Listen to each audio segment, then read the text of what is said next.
Baik, bismillahirrahmanirrahim. Assalamualaikum warahmatullahi wabarakatuh. Nah, ketemu lagi di mata kuliah Kimia Dasar 2 ya. Kimia Dasar 2, pertemuan yang ketiga. Yang mana pertemuan kali ini itu adalah pertemuan lanjutan dari pertemuan yang kedua. Yang mana kalau pertemuan kedua itu kita membahas tentang dimulai dari definisi larutan, kemudian konsentrasi larutan, hingga cara atau membuat larutan seperti apa. Nah, setelah suatu larutan dibuat, maka akan menghasilkan sifat. Sifat apa itu? Yaitu sifat koligatif suatu larutan. Nah, mungkin Anda sudah mendengar istilah sifat koligatif larutan di eh, sekolah menengah atas ya, di SMA ataupun di SMK tentang istilah ini. Kalau di SMA itu lebih dijelaskan di mata kuliah di mata pelajaran kimia tentang sifat koligatif larutan. Nah, tidak salah juga kalau misalnya kita ulang kembali atau ulas kembali tentang sifat-sifat dari sifat-sifat koligatif dari suatu larutan. Nah, diawali dari definisi, nah, sifat koligatif adalah sifat zat yang hanya dipengaruhi oleh jumlah partikel zat larut dalam suatu larutan, atau istilah lainnya sangat dipengaruhi oleh konsentrasi. Jadi sifat suatu larutan tersebut itu sangat dipengaruhi sekali dari seberapa banyak zat larut kita tambahkan ke dalam larutan tersebut. Nah, sehingga menghasilkan tingkatan konsentrasi. Nah, kemudian berlaku juga jenis larutan non-elektrolit maupun larutan elektrolit, di mana sifat koligatif larutan elektrolit itu lebih besar dibandingkan larutan sifat koligatif larutan yang uh, elektrolit lebih besar dibandingkan sifat koligatif larutan yang non-elektrolit. Nah, apa saja sih sifat koligatif larutan? Yang pertama ada penurunan tekanan uap, yang kedua kenaikan titik didih, kemudian penurunan titik beku, dan tekanan osmotik. Jadi, si zat aktif atau zat terlarut yang dilarutkan dalam suatu pelarut sehingga menghasilkan suatu larutan, maka seberapa banyak zat larut kita tambahkan ke dalam pelarut tersebut, maka akan mempengaruhi yang pertama penurunan tekanan uap. Jadi tekanan uap suatu pelarut murni dengan tekanan uap setelah ditambahkan zat larut, maka akan berbeda. Itu yang pertama. Yang kedua, di mana suatu pelarut murni itu memiliki titik didih yang akan naik jika ditambahkan zat larut ke dalamnya. Contoh misalkan air itu memiliki titik didih kurang lebih 100 derajat Celcius. Kemudian jika kita tambahkan garam ke dalamnya, maka titik didihnya tidak akan 100 lagi, maka akan naik lagi titik didihnya melebihi 100 derajat Celcius. Nanti mungkin saya akan bahas satu persatu. Kemudian titik beku juga akan turun nanti apabila eh, yang asal mulanya si pelarut murni misalkan contoh air itu memiliki titik beku 0 derajat Celcius. Tapi setelah ditambahkan zat larut ke dalam air tersebut, maka akan mengalami penurunan titik beku. Kemudian tekanan osmotik juga.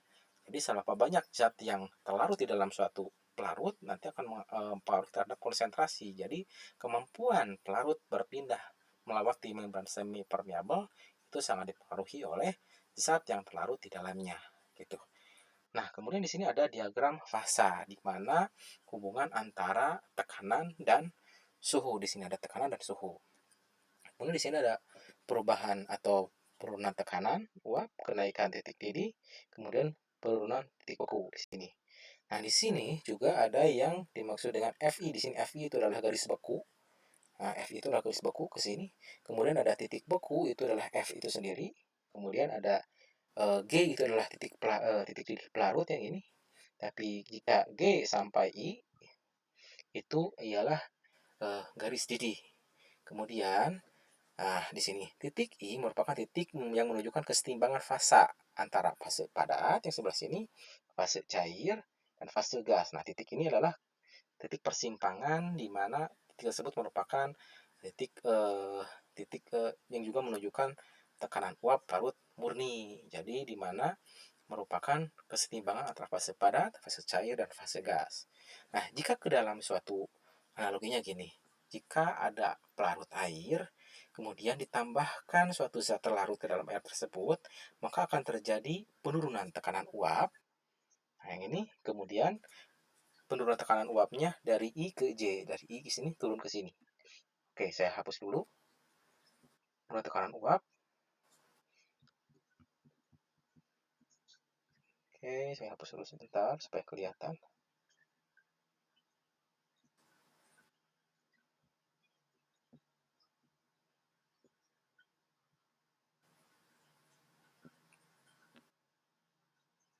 di sini dari penurunan uap dari I yang ke sini ke C. Kenapa balik lagi nih? Maaf, saya hapus dulu ya. Hmm,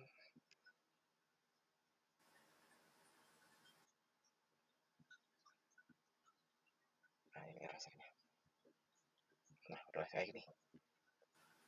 Pen. Nah, dari I ke C, nah turun ke sini. Jadi kalau suatu zat terlarut ditambahkan ke dalam air, misalkan contoh garam tambahkan ke air, maka nanti titik didihnya di sini, kayak tekanan uapnya akan menurun dari I ke C. Nah, kemudian, nah, titik beku juga akan bergeser dari F ke E. Nah, ini titik beku. F tadi kan titik beku. Nah, akan bergeser dari F ke E. Kemudian, titik didih suatu larutan juga yang asal mulanya G di sini akan bergeser dari nilai G ke nilai H. Di mana jika ditambahkan suatu zat larut, maka di sini kan ada suhu.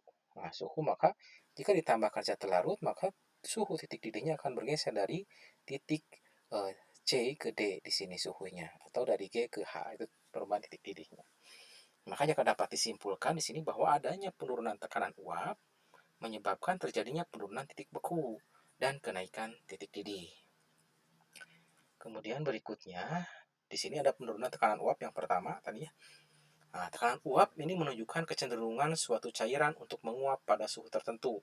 Jadi, suatu zat cair jika diberikan energi, nah ini ada zat cair misalkan jika diberikan suatu energi, maka zat cair tersebut akan eh, mengalami perubahan fase dari cair menjadi gas. Nah, perubahan fase menjadi cair menjadi gas itu dikarenakan kadar adanya tekanan uap. Nah, di sini. Nah, tadi tekanan uap itu menunjukkan kecenderungan suatu cairan untuk menguap pada suhu tertentu. Ini karena terjadinya perubahan fase dari cair menjadi gas. Nah, tekanan uap tinggi itu akan mudah menguap di sini. Kemudian tekanan uap yang rendah itu akan sulit menguap. Nah, ada juga misalkan contoh antara etanol atau alkohol dengan air. Alkohol itu memiliki tekanan uap yang tinggi sehingga alkohol jika diteteskan di ruangan itu akan mudah menguap sekali. Nah, berbeda dengan air. Air itu memiliki tekanan uap yang tinggi sehingga akan sulit menguap. Jadi untuk menguapkan air kita memerlukan energi.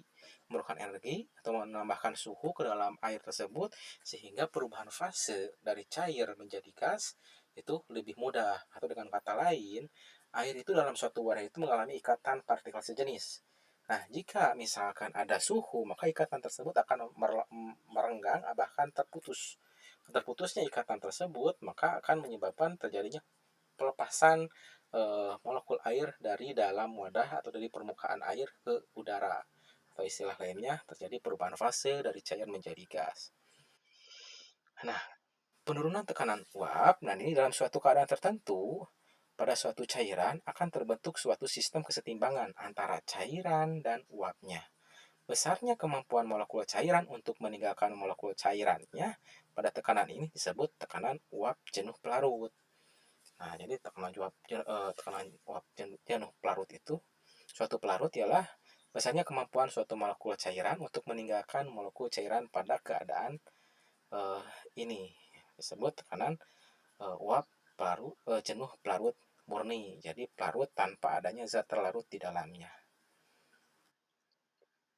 Kemudian, jika ke dalam suatu pelarut murni dimasukkan suatu zat terlarut, nah, maka nanti kemampuan menguapnya akan terhalangi. Nah, di sini ada gambar nih. Di sini ada partikel zat terlarut, di sini yang warna kuning, di sini yang birunya adalah pelarut. Contohlah misalkan pelarutnya adalah air, zat terlarutnya adalah garam atau gula, boleh. Kalau pada pelarut murni, si pelarut ini akan mudah sekali meninggalkan eh, agregat atau kumpulan pelarut yang lainnya gitu. Nah, tetapi kalau misalkan sudah ditambahkan zat larut, maka si pelarut ini akan agak lebih sulit menguap dikarenakan karena terhalangi oleh zat terlarut tadi gitu. Nah, akibatnya tekanan uap larutan lebih rendah dari tekanan uap larut murni. Nah, tadi kan jika tekanan uapnya rendah, maka otomatis akan sulit menguap. Nah, tekanan uapnya rendah diakibatkan adanya penambahan zat larut. Kemudian karena itu dikatakan terjadinya penurunan tekanan uap. Nah, penurunan tekanan uap itu, yaitu perubahan dari, tekanan uap murni ke tekanan uap larutan. Maka simbolnya adalah delta di sini, delta pressure. Nah, di sini ada penurunan tekanan uap jenuh. Nah, di sini yang pertama, untuk gambar yang pertama, ini tampilan mikroskopis dari gerakan molekul uap air pada permukaan air murni. Nah, ini pergerakannya seperti ini. Jika airnya air murni saja tanpa adanya zat terlarut di dalamnya di sini. Nah, kalau gambaran di bawah ini mengilustrasikan bagaimana tekanan uap air dipengaruhi oleh penambahan zat terlarut yang sukar menguap. Contoh yang sukar menguap itu seperti garam, itu sukar menguap. Gula, glukosa gitu, itu sukar menguap. Beberapa zat aktif obat itu sukar menguap. Nah, jika misalkan air murni yang asalnya mudah sekali menguap, jika ditambahkan zat terlarut ke dalamnya, maka air itu akan menjadi sulit menguap karena tertahan oleh partikel zat terlarut atau terhalangi gitu pergerakannya, sehingga kemampuan lepasnya molekul air dari permukaan air tersebut akan sulit. Nah, di sini menurut Raoult di sini mengemukakan bahwa tekanan uap suatu komponen bergantung pada fraksi mol. Ya, tekanan uap suatu komponen bergantung pada fraksi mol. Komponen itu komponen dalam suatu larutan dengan hubungan sebagai berikut di sini. Di sini eh, tekanan uap komponen A di sini itu sama dengan fraksi mol komponen A dikali tekanan uap pelarut. Kalau pelarutnya air berarti eh, tekanan uap air jadinya. Nah, di sini rumusnya PA atau tekanan uap komponen suatu zat A, kalau zatnya garam berarti tekanan uap komponen garam atau garam itu sendiri itu sama dengan atau hasil kali antara fraksi mol zat tersebut. Kalau garam berarti fraksi mol garam atau Na, Cn NaCl, kemudian dikalikan dengan tekanan uap murni pelarut. Jika pelarutnya air berarti tekanan murni pelarut air gitu. Nah, untuk menentukan tekanan uap larutan dapat menggunakan rumus sebagai berikut di sini. Di sini, nah ini yang ini sama lah rumusnya seperti yang atas ini. Nah, selisih antara tekanan uap larut dengan tekanan uap larutan disebut penurunan tekanan uap. Jika dituliskan itu adalah delta atau disederhanakan atau disingkat menjadi delta pressure atau perubahan tekanan uap. Dapat digunakan juga rumus sebagai berikut di sini. Maka tekanan uap itu merupakan hasil fraksi suatu zat terlarut dikalikan dengan tekanan uap larut murni. Nah, di sini ada contoh soal. Tekanan uap air itu adalah 100 derajat Celcius. Tekanan uap air pada suhu 100 derajat Celcius adalah 760 mm Hg atau mm raksa. Nah, berapakah tekanan uap glukosa 18% pada suhu 100 derajat Celcius? Nah, di sini ada atom relatifnya. Jika dibutuhkan, maka nanti bisa dipakai untuk menghitung konsentrasi dengan mencari molekul relatifnya atau MR-nya. Maka kita keluarkan, kita hitung dulu berapakah jumlah dari glukosa. Di sini ada glukosa sebanyak 18%. Nah, rumusnya di sini bahwa tekanan larutan itu adalah hasil kali fraksi mol suatu pelarut dikalikan dengan tekanan pelarut itu sendiri. Nah, kemudian kita cari dulu, isi dulu fraksi molnya. Nah, dengan cara menghitung berapa gram glukosa yang terlarut. Nah, di sini karena 18%, maka di sini 18% kita keluarkan 18 per 100 dikali 100 gram. Maksudnya 18 glukosa 18% itu artinya 18 gram glukosa dilarutkan dalam 100 gram ditambahkan 100 gram pelarut. Sehingga berapakah banyak dari glukosa yang ditimbang adalah 18 gram. Nah, kemudian pelarutnya sekarang berapa jumlahnya? Ya, tinggal dikurangi saja. Nah, 100 gram dikurangi 18 gram, maka jumlah pelarut airnya adalah sebanyak 82 gram. Nah, kemudian hitung mol masing-masing. Nah, mol glukosa di sini, mol itu adalah hasil atau rasio atau perbandingan atau hasil bagi antara berat molekul tersebut dibagi molekul relatifnya. Nah, glukosa itu tadi jumlahnya ada 18 gram. 18 gram dibagi 180. 80 itu apa? 180 itu adalah mR dari glukosa. Maka tinggal dihitung dari data air yang ada di atas ini. Itu. Nah, hitung mR-nya. Nah, mR glukosa itu adalah 180. Maka 18 dibagi 180 itu sama dengan 0,1 mol. Nah, itu jumlah atau mol dari glukosa. Sekarang jumlah atau mol air jumlahnya berapa? Nah, di sini 82 itu adalah berat air, kemudian 18 itu adalah mR atau molekul relatif dari air. Sehingga hasilnya adalah 4,55 mol untuk mol air, jumlah mol air. Nah, kemudian kita cari berapa fraksi mol dari pelarut atau fraksi mol air. Nah, ini kan tekanan larutan, jadi kan rumusnya yang ini. Tekanan larutan itu adalah hasil kali fraksi mol dikali tekanan pelarut itu sendiri. Nah, kemudian kita cari fraksi molnya. Nah, untuk mencari fraksi mol itu adalah 45 dari sini, dari mol air dibagi hasil penjumlahan antara mol air dengan mol glukosa. Nah, maka hasilnya adalah 0,978. Itu adalah fraksi mol pelarut. Nah, fraksi molnya sudah dapat, tinggal mencari tekanannya. Nah, jadi tekanan uap glukosa itu berapa? Nah, di sini kita tinggal tekanan uap eh, kita akan mencari tekanan uap larutan. Nah, di sini tekanan uap larutan itu adalah hasil kali antara fraksi mol pelarut dikali dengan tekanan uap pelarut itu sendiri.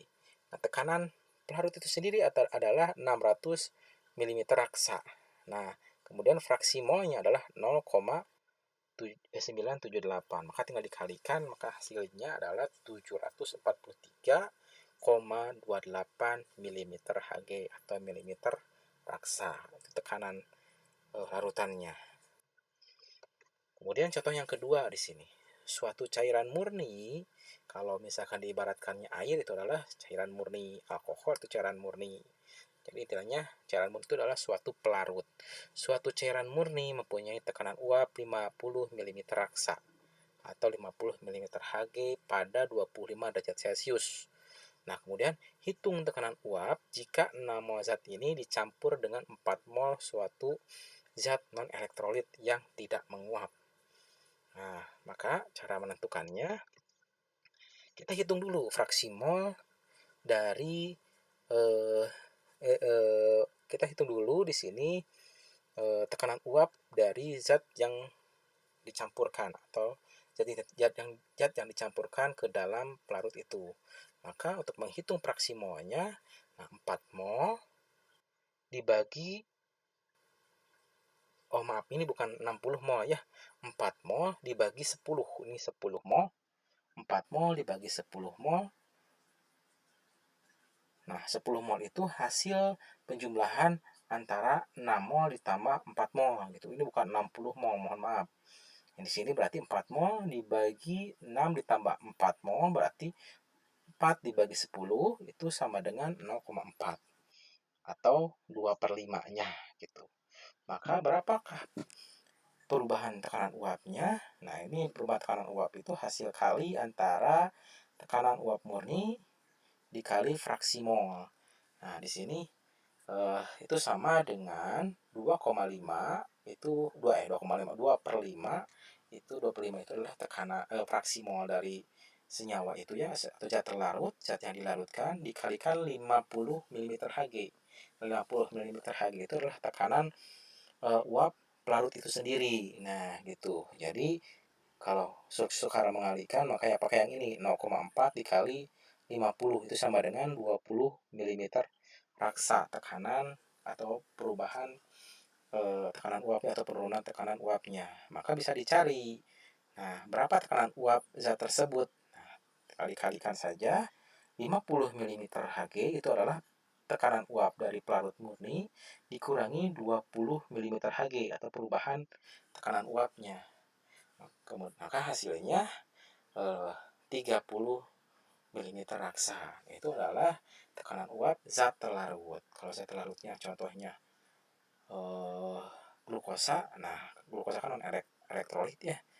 Nah, tekanan uap glukosa itu adalah sebesar eh, sebesar 30 mm Hg. Kemudian tadi kan perubahan tekanan uap atau penurunan tekanan uap. Jadi tadi tekanan uap itu sangat dipengaruhi oleh zat larut. Jadi beda antara pelarut murni dengan eh, pelarut yang sudah ditambahkan zat larut sehingga disebut larutan. Nah, tekanan uapnya berbeda atau mengalami penurunan. Karena apa?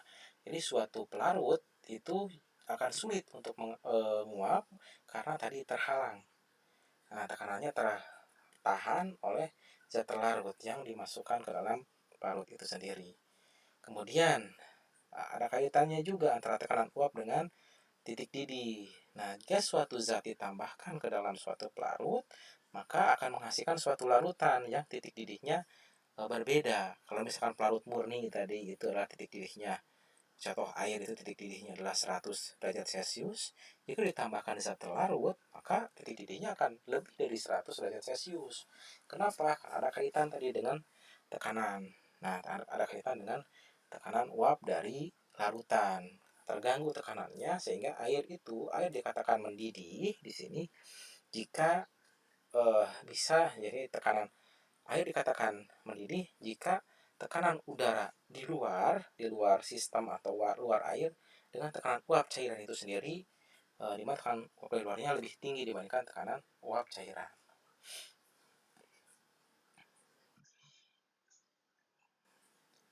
Nah, kalau tekanan yang dari dalam cairan yang tadi, ini tekanan udara luar. Hal ini, nah, jadi dinamakan air mendidih itu. Nah, di sini jika ke dalam sistem cairan ditambahkan kalor atau energi, maka tekanan uap sistem akan meningkat. Nah, tekanan uap sistem itu yang di sini, tekanan uap sistem ini akan meningkat sehingga suatu saat akan melewati nilai tekanan uap pada lingkungan. Nah, ini lingkungan, misalnya ini lingkungan memiliki tekanan uap. Nah, jika misalkan suatu pelarut, contoh air, ditambahkan suhu, maka otomatis tekanan uap sistem akan meningkat atau tekanan uap air itu akan meningkat. Nah, karena terus-terusan dipanaskan, maka tekanan uapnya juga akan meningkat sehingga bisa melewati tekanan uap di udara. Nah, kalau sudah melewati tekanan uap di udara, maka otomatis eh, akan mendidih nantinya. Makanya titik didih air itu beda-beda. Kalau misalkan orang yang tinggal di pegunungan dengan orang yang tinggal di pantai, itu titik didih airnya pasti beda. Kenapa? Karena memiliki tekanan yang berbeda. Tekanan udara lingkungannya berbeda.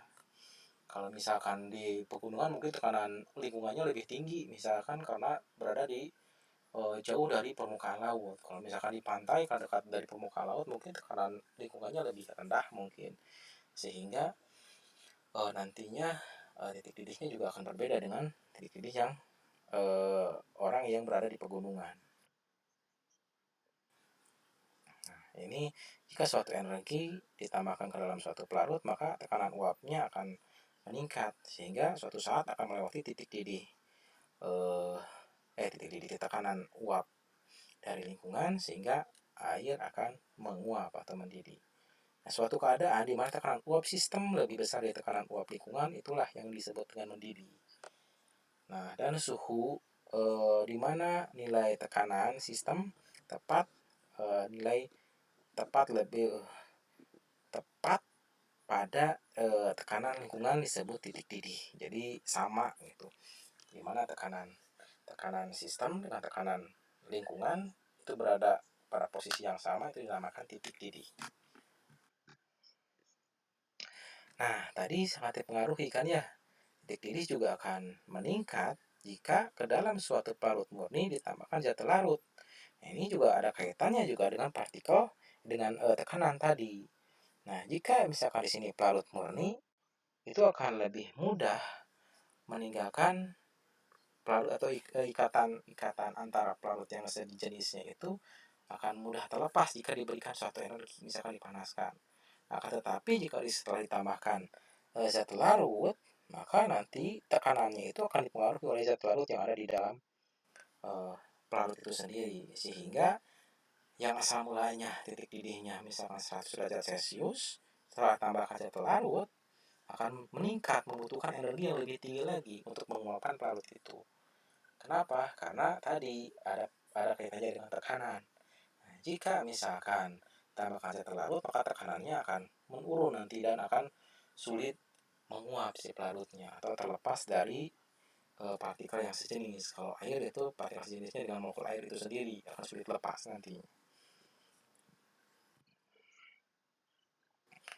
Nah, di sini kenaikan titik didih. Jadi suatu zat ditambahkan ke dalam pelarut, maka nanti akan meningkat titik didihnya. Yang asal mulanya titiknya di sini, maka akan berubah di sini titik didihnya. Maka suhunya juga akan berubah. Suhunya yang asal mulanya misalkan di sebelah sini, kemudian akan bergeser ke sebelah kanan. Maka nanti di sini di mana peningkatan atau perubahan titik didih itu sama dengan suhu. Nah, sini suhu titik didih larutan dikurangi suhu titik didih pelarut murni di sini. Maka nanti kenaikan satu titik didih jika akan terjadi jika titik didih suatu larutan lebih tinggi dari titik pelarutnya. Atau dengan kata lain, perubahan atau kenaikan titik didih itu lebih tinggi atau lebih besar dari 0. Nah, di sini kelanjutannya, titik didih adalah suatu saat di mana tekanan uap cairan sama dengan tekanan di permukaan. Tadi sudah saya bahas. Nah, perlu diingat di sini, suatu pelarut jika ditambah zat larut, maka titik didih akan naik. Nah, besarnya kenaikan titik didih itu sangat dipengaruhi oleh konsentrasi atau seberapa banyak zat yang dilarutkan ke dalam pelarut tersebut. Maka perubahan atau kenaikan titik didih itu sama dengan titik didih suatu larutan dikurangi titik didih pelarut murni. Jadi perubahan titik didih misalkan perubahan titik didih itu adalah misalkan titik didih larutan garam misalkan dikurangi titik didih air itu sendiri gitu. Maka itu dinamakan perubahan titik didih. Nah, kalau KB itu merupakan tetapan kenaikan titik didih atau koefisien titik didih. Nah, ada rumusnya di sini. Rumus di mana perubahan titik didih itu sama dengan molaritas atau molaritas dikalikan ketetapan titik didih. Kalau misalkan kita keluarkan, maka delta TB atau perubahan titik didih itu sama dengan gram per mr dikali 1000 per massa larutan. Kalau larutannya di bawah 1 kilogram misalkan, maka P-nya adalah 1 kilogram dikali KB. Kalau KB itu adalah ketetapan kenaikan titik didih. Nah, di sini ada nih tabel ketetapan kenaikan titik didih molal. Di sini suatu pelarut. Nah, di sini ada air. Nah, air itu titik didihnya adalah 100 derajat Celcius, memiliki KB 0,52 derajat Celcius per molar. Kemudian di sini ada alkohol, ada ether, ada kloroform, benzen, dan aseton. Nah, mungkin tabel ini bisa dipergunakan atau sesuai kebutuhan dipakai. Nah, di sini ada contoh soal. Tentukan titik didih larutan yang mengandung 18 gram glukosa. Di mana mR glukosa ialah 180 dan 500 gram air. Nah, diketahui KB. Nah, KB tadi kan dari tabel yang ini nih. KB-nya 0,52. Anda disuruh menentukan titik didih larutan yang mengandung 18 gram glukosa. Jadi yang dicari yang mana? Nah, yang dicari berarti titik didih larutan. Nah, titik larutan itu yang TB. Cari TB-nya. Nah, dari rumus ini di mana delta TB itu sama dengan atau perlu kenaikan titik didih itu sama dengan titik didih suatu larutan dikali titik didih pelarut atau titik didih suatu larutan itu sama dengan, jadi perpindah ruas bersama dengan perubahan titik didih atau kenaikan titik didih ditambah titik didih pelarut. Nah, maka jika kita hitung delta TB atau perubahan titik didih itu sama dengan tadi rumusnya kan ya, sama dengan hasil kali antara molaritas dikali Kb atau koefisien titik didih. Nah, maka delta Tb itu sama dengan gram per ml kali 1000 per P dikali Kb. Nah, bisa dihitung juga 18 dibagi 180. 18 itu dari mana? 18 itu berasal dari sini. 18 gram glukosa dibagi ml-nya dikali 1000 dibagi 500 gram pelarut di sini. Dikalikan 0,52 derajat Celcius dari ini koefisien titik didih air. Maka hasilnya 0,104 atau 0,104 derajat Celcius. Itu adalah perubahan titik didihnya. Nah, berapakah titik didih larutan? Nah, ini titik didih larutan tadi kan delta Tb ditambah titik didih pelarut. Nah, berarti kita hitung. Nah, titik didih larutan itu adalah 0,104. Nah, dari sini dikalikan 100. Nah, kali 100 ini jika tidak dinyatakan lain, maka titik didih larutan atau titik didih pelarut atau titik didih air itu sama dengan 100 derajat Celcius. Maka dikalikan 100. Ya. Maka ditambah 100. Jadi 0,104 ditambah 100 maka hasilnya 100,104 derajat Celcius. Itu adalah titik didih larutan. Kemudian ada penurunan titik beku. Tadi kan suatu zat terlarut ditambahkan dalam suatu pelarut, maka nanti titik didih pelarut itu tidak akan sama dengan titik didih pelarut karena dipengaruhi oleh zat terlarut di dalam larutan itu sendiri. Nah, kemudian penurunan titik beku. Jadi titik beku suatu pelarut itu akan berbeda dengan titik beku suatu larutan karena ada faktor zat aktif itu sendiri. Nah, ketika suhu turun, tekanan dalam sistem menurun. Nah, ketika suhu turun, tekanan sistem menurun sehingga pergerakan molekul akan rendah. Karena suhunya menurun, tekanannya menurun, maka pergerakan molekul atau kalau contohkan air, pergerakan molekul air itu akan menurun, makin lama makin menurun, maka nanti akan membeku. Nah, kecilnya energi kinetik menyebabkan gaya ikat antar molekul semakin tinggi. Jadi pergerakan semakin lambat pergerakan molekul air, maka akan mengakibatkan gaya tarik-menarik antar molekul air yang meningkat, sehingga akan membeku air tersebut. Nah, air yang membeku itu diakibatkan karena gaya tarik-menarik molekul air itu meningkat, diakibatkan karena penurunan suhu. Penurunan suhu itu akan mengakibatkan penurunan tekanan.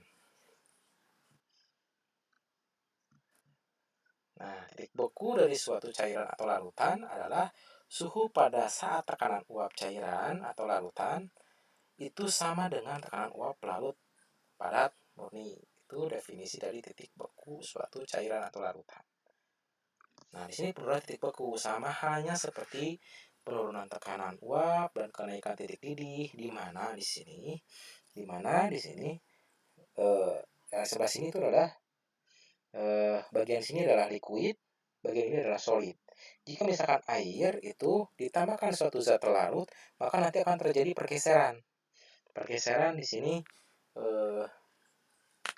pergeseran suhunya karena terjadi pergeseran suhunya di sini kan T ya, sebelah sini itu adalah T. Nah, kalau suhunya diturunkan maka otomatis akan terjadi pergeseran dari cair ke padat. Nah, kalau lihat dari diagram ini, kalau misalkan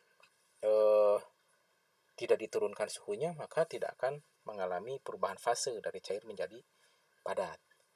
Kemudian di sini ada perubahan titik beku itu sama dengan titik beku pelarut murni dikurangi titik beku larutan. Gitu. Di mana titik beku pelarut murni itu lebih besar dari titik beku larutan. Atau titik beku suatu larutan itu lebih besar dari 0. Nah, titik beku adalah suhu pada saat tekanan uap cairan sama dengan tekanan uap padatnya. Nah, perlu diingat nih beberapa ketentuan berikut. Suhu pelarut jika ditambah suatu pelarut jika ditambah zat terlarut, maka titik bekunya akan turun. Nah, besarnya penurunan titik beku itu dipengaruhi oleh konsentrasi, sama saja seperti tadi kan ya. Nah, perubahan titik beku itu sama dengan hasil kali antara titik beku pelarut murni dikurangi titik beku larutan. Nah, kemudian ada ketetapan penurunan titik beku. Kalau tadi ada ketetapan kenaikan titik didih ya. Kalau ini ada ketetapan penurunan titik beku. Rumusnya hampir sama. Delta TF atau perubahan atau penurunan titik beku itu adalah hasil kali antara molaritas dikali ketetapan penurunan titik beku.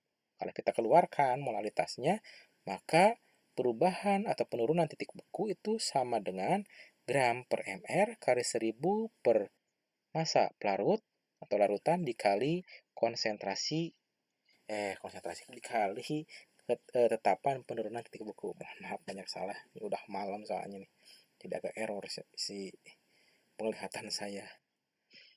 Nah, di sini juga ada tabel. Tadi juga ada tabel kan ya, tabel penurunan titik beku, kenaikan titik didih. Kalau ini ada tabel ketetapan penurunan titik beku atau KF. Kalau air di sini titik didihnya titik bekunya adalah 0, tapi KF-nya adalah 1,86. Ada benzen, ada camper, ada fenol, ada nitrobenzen. Nah, contoh. Tentukan titik beku larutan yang mengandung 18 gram glukosa. Tentukan titik beku larutan yang mengandung 18 gram glukosa, di mana mR glukosa adalah 180 dalam 500 gram air. Diketahui KF-nya adalah 1,86 derajat Celcius untuk air. Maka sama. Di sini rumusnya seperti tadi. Perubahan atau penurunan titik beku itu sama dengan titik beku pelarut dikurangi titik beku larutan. Maka titik beku larutan itu sama dengan titik beku pelarut dikurangi perubahan titik bekunya. Maka bisa kita keluarkan, kita hitung delta TF-nya dulu atau perubahan titik bekunya atau penurunan titik bekunya. Delta TF itu sama dengan gram per mR kali 1000 per V dikali KF. Nah, berarti delta TF itu sama dengan 18 per 180. 18 itu adalah berat dari glukosa itu sendiri. Nah, kalau 180 itu adalah mR-nya dikali 1000 per 500. Nah, massa pelarutnya dikalikan ketetapan atau koefisien penurunan titik beku air yaitu 1,86. Maka hasilnya untuk delta TF sama dengan 0,372. Nah, kemudian terus kita hitung berapakah titik beku larutan. Nah, titik beku larutan itu sama dengan titik beku pelarut dikurangi perubahan titik bekunya. Titik beku pelarutnya apa? Berapa? 0. Kenapa? Karena kita menggunakan pelarut air. Sekali lagi, jika tidak ada keterangan apapun, maka pelarut air itu titik bekunya adalah 0. Maka tinggal 0 dikurangi 0,372. Maka berapakah penurunan titik bekunya? Atau berapakah titik beku larutan? Mohon maaf. Adalah sebesar 0,372 derajat Celcius. Jadi yang asal mulanya air itu tekanannya titik bekunya 0 derajat Celcius, setelah ditambahkan glukosa sebanyak 18 gram, ternyata suhu titik bekunya menurun sebanyak 0,372 derajat Celcius. Nah, kemudian ada tekanan osmotik atau tekanan osmosis. Anda tentu pernah dengar apa istilah osmosis. Jadi osmosis ialah proses perpindahan pelarut.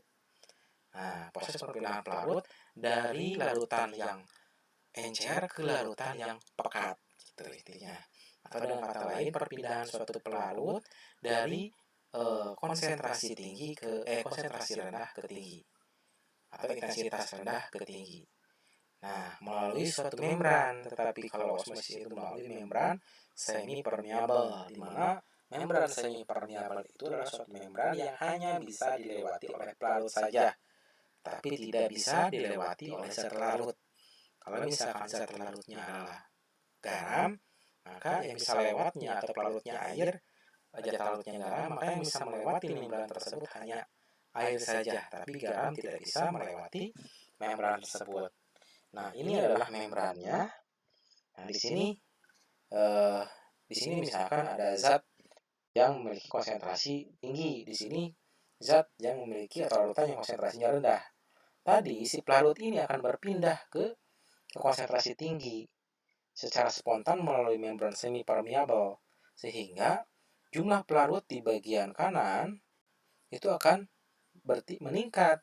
Nah, sehingga terjadi kenaikan permukaan. Nah, bagaimana caranya kita menekan supaya osmosisnya tidak eh, nah, jarak antara ini dan ini itu adalah eh, jarak energi atau kekuatan yang dibutuhkan untuk menekan laju osmosis. Itu yang dinamakan tekanan osmosis. Nah, kalau diibaratkan seperti ini, di sini ada membran.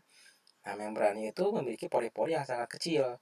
Jadi hanya bisa dilewati oleh molekul atau senyawa yang memiliki ukuran molekul yang sangat kecil. Tapi kalau zat larut mungkin karena ukurannya lebih besar tidak bisa melewati zat larut. Jadi mau tidak mau yang berpindah itu adalah pelarutnya dari yang intensitas rendah ke intensitas tinggi, atau suatu larutan yang mana pelarut yang berpindah dari konsentrasi yang rendah pindah ke konsentrasi tinggi. Kenapa bisa pindah secara otomatis? Karena ada membran semi permeabel tadi. Jadi yang hanya bisa lewat itu keluar masuk itu hanya larut saja, sementara zat larutnya tidak bisa karena tertahan oleh membran. Nah, tekanan osmosis di sini menurut Hope atau Van Hope di sini, di mana tekanan osmotik suatu larutan encer dapat dihitung dengan rumus yang serupa dengan persamaan gas ideal. Nah, rumus gas ideal ini kan ya, V sama dengan nRT, di mana V itu sama dengan mRT. Jika dipindahkan mRT, kenapa bisa jadi mRT? Karena di sini V sama dengan mol per volume dikali tetapan gas, yaitu 0,82 atmosfer per mol Kelvin dikali suhu absolut larutan dalam satuan Kelvin. Nah, nilai V ini adalah tekanan osmosis, tekanan osmotik. Nah, ada contoh soal, hitunglah tekanan osmotik, berarti dicari apa? Dicarinya V, V, V, P ya, P bukan V, dicarinya P. Nah, di sini berarti hitunglah tekanan osmotik dari 500 ml larutan yang mengandung 18 gram glukosa. Nah, di sini udah ketahuan, di sini ada beberapa poin yang sudah kita ketahui. Kemudian ada MR 180. Nah, pada suhu berarti nilai T, suhunya adalah 27 derajat Celcius. Ingat tadi T-nya itu harus dalam satuan Kelvin. Jadi kalau dalam derajat Celcius tinggal ditambahkan saja 273. Nah, kalau 27 derajat Celcius tambah 273 berarti hasilnya adalah 300 Kelvin. Jadi 27 derajat Celcius itu sama dengan 300 Kelvin. Nah, diketahui R-nya 0,08. Dari mana R itu? Nah, dari sini. Nah, dari sini R-nya. Nah, R-nya 0,08. T-nya 27 derajat Celcius itu sama dengan 300 Kelvin. Jadi, tinggal ditambah saja 273. Kemudian, rumusnya. Nah, tadi Pi sama dengan MRT. Kita hitung saja. Pi sama dengan gram per MR. Gitu kan ya. Gram per MR dikali 1000 per P. Di sini MR-nya tadi sudah diketahui yaitu 180. Kemudian beratnya itu sebanyak 9 gram. Kemudian volumenya itu adalah 500 mili. Kemudian dikalikan R-nya dari mana? Dari sini, tetapan gas ideal dikali suhu 27 derajat Celcius atau 300 Kelvin. Maka hasilnya tekanan osmotiknya ialah 2,4 atmosfer. Itu tekanan osmotiknya. Nah, ada beberapa istilah, ada yang dinamakan isotonik, hipotonik, atau hipertonik.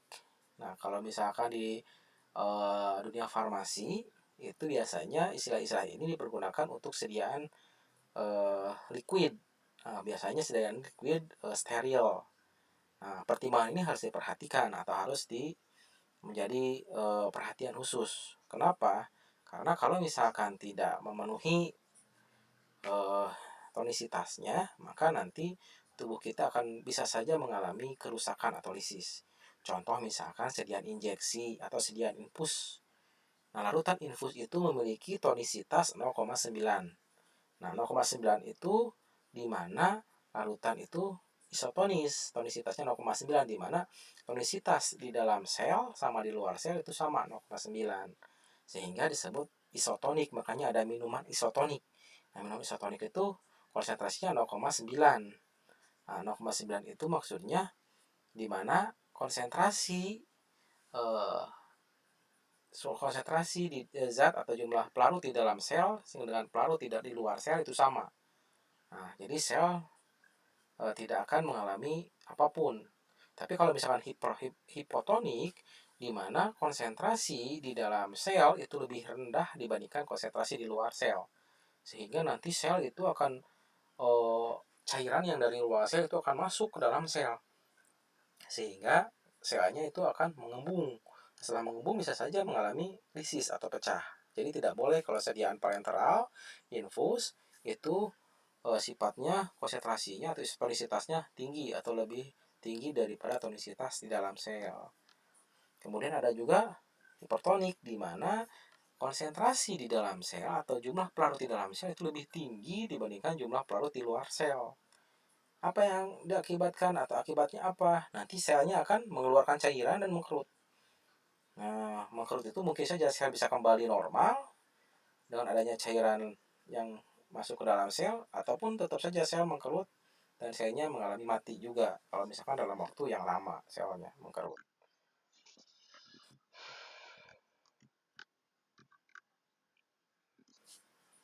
Nah, ini penjelasan yang tadi, penjelasan apa itu hipertonik, apa itu isotonik, dan apa juga hipotonik. Nah, sifat kualitatif larutan di sini dari teori berdasarkan larutan elektrolit ini, menurut Arrhenius di sini dikemukakan bahwa larutan asam, basa ataupun garam termasuk ke dalam larutan elektrolit.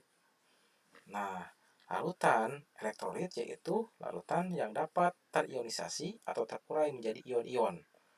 Nah, contoh NaCl, NaCl dilarutkan dalam air, maka NaCl akan terurai jadi Na+ dan C-alamin. HCl dilarutkan akan menghasilkan H+ dan C-alamin. NaOH dilarutkan akan menghasilkan Na+ dan OH-. Itu dinamakan larutan elektrolit, di mana suatu larutan yang dapat terionisasi atau terurai menjadi ion-ion. Nah, apa itu ion? Ion itu adalah suatu atom yang bermuatan, itu atau suatu molekul yang bermuatan. Contoh Na. Na itu adalah natrium. Natrium, jika natriumnya bermuatan, maka disebut ion, Na+, misalkan gitu. Dan akibatnya, peruraian itu akan dapat mengakibatkan bertambahnya jumlah partikel. NaCl dilarutkan akan menjadi Na+ dan Cl-. Nah, penguraian itu akan mengakibatkan jumlah partikel yang semuanya partikelnya 1, NaCl, berubah menjadi 2, yaitu Na dan Cl. Nah, untuk mengkoreksi hukum agar sesuai untuk larutan elektrolit, maka di sini Jacob Henricus van Hoff di sini menerangkan bahwa hukum Raoult itu harus dikalikan dengan suatu faktor sebesar 1 ditambah n-1 dikalikan alfa.